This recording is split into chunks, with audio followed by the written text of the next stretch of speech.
European business leaders say they're getting tired of hearing politicians debate austerity versus growth.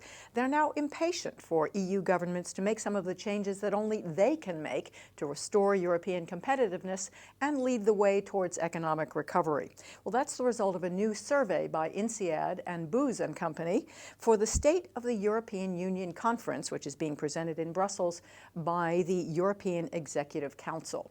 Joining me next is one of the co-authors of the report. He's Bruno, and he's the Executive Director of INSEAD's European Competitiveness Initiative.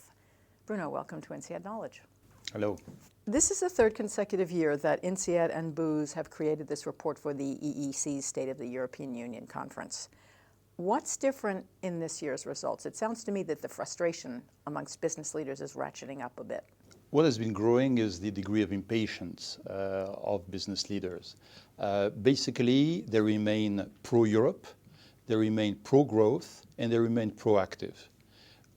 What has changed is the time frame within which they see action as necessary. So the time frame has gotten shorter, or? Definitely. They consider that a number of the objectives they had already spelled out in terms of investment, in terms of innovation, in terms of fighting unemployment, all that has to be taken as a matter of urgency. Competitiveness is the issue. It's a central issue. What business is saying is, no, it's not a debate between growth policies or austerity policies.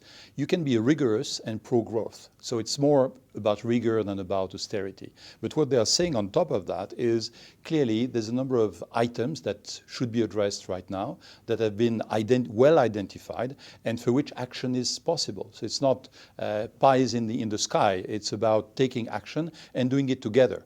Now, I know this is something that you have been working on in the European Competitiveness Initiative with the Center's academic director, Javier Jimeno. What kinds of reforms are we actually looking at that business leaders want to see within the EU? For example, we talk about structural reforms, flexible workforce. What are some of these reforms that you're looking at? Well, what we see in the survey of this year is that, of course, the business is repeating what they've been saying all along, that is, over the last 2 years where we have done the same exercise.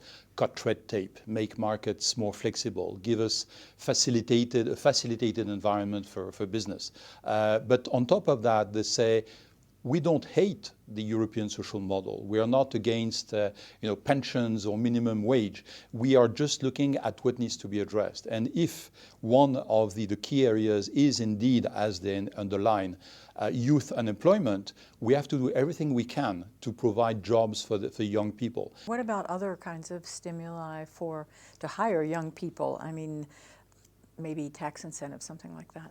Clearly, they are mentioning a number of tax incentives that could be provided in terms of employment creation, but also just in terms of investment in innovative sectors, for instance, higher productivity sectors that could contribute to European competitiveness. Who exactly did you survey for this report? Who and what kinds of questions, that sort of thing?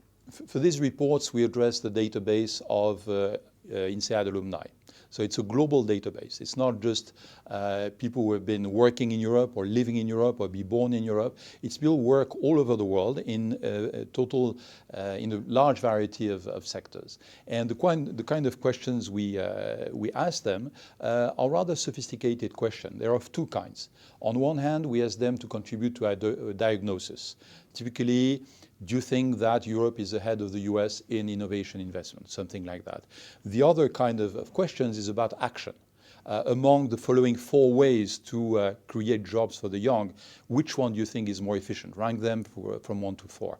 So then we combine the responses we get to these 2 types of questions, and we analyze the survey. What was the the mood overall? You said impatience, but is that kind of the mood that you detected? There's one remarkable fact which comes very early in the survey, which is that when asked about the future of Europe, the majority of respondents sees difficulties increasing in the next 5 years, but Europe regaining its position as a global power when you ask them about what will happen in 10, 15, 20 years. The other one is that in the 3 areas that we surveyed, and those 3 areas are the economic side, the social side, and the technology and innovation side of things, there is a positive positive message every time around. We have signs of recovery in different parts of the world. The figures for the US, for Japan, are better than expected a year ago. It's not the case in Europe. So what is being done or not being done that regards competitiveness in Europe? That's the economic side. The second one, on the social side, relates to what is really important, should be addressed as a matter of urgency. Clearly, youth unemployment, 52% in Spain, 53% in Greece, is the urgency of the day. And on the third area, which is technology and innovation, basically they stress the necessity to enhance relationship between academia and business. They stress the importance of increasing respect for failure.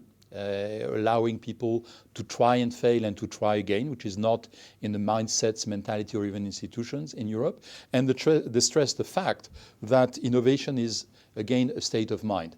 That is, looking at where other parts of the world are being innovative will also allow Europe, with an open mind, which means open frontiers to some extent to attract talent, to also be competitive in the field of innovation. Sounds like business is ready to actually sit at the table and participate in some of this. I mean, you can look at the balance sheets. They have money. The markets seem to be going up. They're not doing too badly. There are signs. It's not true of all sectors. Clearly, the unemployment burden is bigger in Europe than it is in other parts of the world. So it's tough to be a business leader right now if you're active on the European market.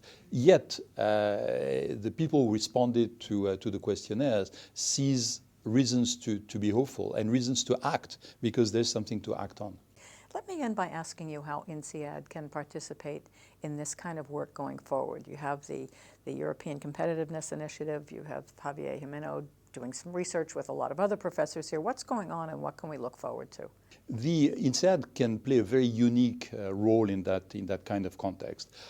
First, we should not forget that the E in INSEAD is for Europe. So the DNA is there. Second, it is a European-based institution, which is also based in other parts of the world. So we have this European DNA plus a global view and global outreach. That is, the alumni of INSEAD are active in all sectors and in all parts of the world. So there are not so many players who have that rare combination.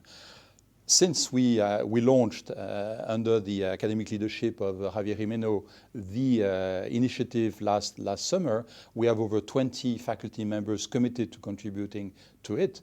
We have a wealth of research, a wealth of knowledge that is just ready to be mobilized for that purpose. So I'm very optimistic about what INSEAD will be able to bring in terms of ideas, in terms of research, in terms of original angles, and in terms of just mere facts and data.